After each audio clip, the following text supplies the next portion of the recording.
Kita tahu, Indonesia sedang gencar memodernisasi alat utama sistem senjata atau alutsistanya. Setelah sukses mengakuisisi jet tempur Rafale dan F-15, kini muncul rumor yang sangat menarik dan menghebohkan.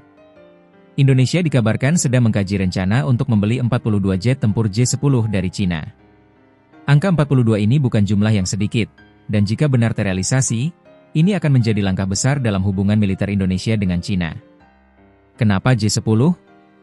Apa kelebihan jet tempur ini? Dan apa dampaknya bagi strategi pertahanan Indonesia?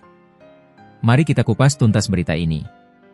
Informasi tentang akuisisi jet tempur J-10 ini pertama kali beredar luas, dan akhirnya dijawab langsung oleh Kementerian Pertahanan RI. Kepala Biro Informasi Pertahanan Sekjen Kemenhan, Brigjen TNI Fregawenas Ingkiriwang, menyatakan bahwa Kemenhan masih menunggu hasil kajian dari TNI Angkatan Udara terkait rencana tersebut. Frega menegaskan bahwa setiap pengadaan alutsista, termasuk jet tempur, harus didasarkan pada dua hal. Platform terbaik, memilih alutsista yang terbaik yang tersedia di pasar. Kebutuhan strategis, alutsista tersebut harus bisa membantu mewujudkan kebijakan pertahanan Indonesia saat ini. Ia juga menambahkan bahwa kebijakan ini merupakan kelanjutan dari program yang digagas oleh Menteri Pertahanan sebelumnya, Prabowo Subianto, yang kini dilanjutkan oleh Menhans Jafri Syamsuddin. Intinya, semua keputusan akan diarahkan untuk memperkuat konsep Perisai Trisula Nusantara. Konsep Perisai Trisula Nusantara adalah sebuah strategi pertahanan di mana TNI Angkatan Darat, TNI Angkatan Laut, dan TNI Angkatan Udara bekerja sama secara sinergis, layaknya tiga mata tombak dalam satu trisula, untuk menghadapi ancaman dari dalam maupun luar negeri. Khusus untuk TNI Angkatan Udara, ada tiga pilar utama yang harus dijalankan untuk mendukung konsep ini. Modernisasi alutsista, memperbarui peralatan tempur agar sesuai dengan kebutuhan saat ini. Struktur organisasi efektif, membentuk struktur yang efisien agar bisa bergerak cepat. Peningkatan SDM, mempersiapkan personel yang mampu menghadapi perkembangan teknologi di masa depan. Dalam konteks inilah rencana akuisisi jet tempur J-10 menjadi sangat relevan. Jika TNI AU memutuskan bahwa J-10 adalah platform yang tepat, itu artinya jet ini dianggap mampu mendukung ketiga pilar tersebut.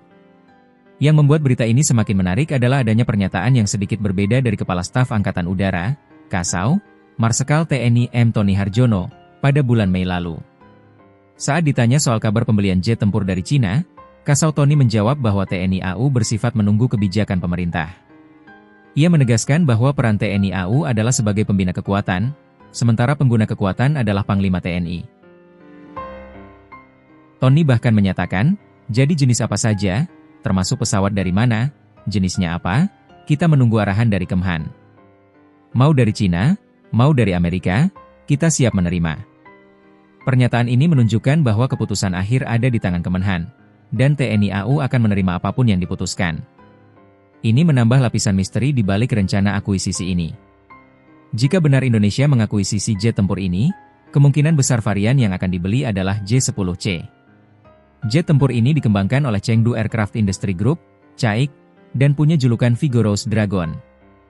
J-10C dirancang sebagai pesawat multiperan, yang artinya bisa digunakan untuk pertempuran udara ke udara maupun serangan ke permukaan. Jet ini semakin naik daun setelah Angkatan Udara Pakistan, PAF, berhasil menembak jatuh jet tempur Rafale milik Angkatan Udara India, IAF, menggunakan rudal PL-15 yang diluncurkan dari J-10C. Kemenangan ini menunjukkan bahwa J-10C adalah lawan yang sangat tangguh dan tidak bisa diremehkan. Jadi, teman-teman, itulah fakta di balik rumor rencana akuisisi 42 jet tempur J-10 dari Cina. Meskipun masih dalam tahap kajian, kemungkinan ini menunjukkan pergeseran dalam strategi pengadaan alutsista Indonesia. Apakah ini langkah yang tepat? Apakah J-10C adalah pilihan terbaik untuk melengkapi armada TNI AU yang juga akan diperkuat oleh Rafale dan F-15? Tulis pendapat kalian di kolom komentar di bawah.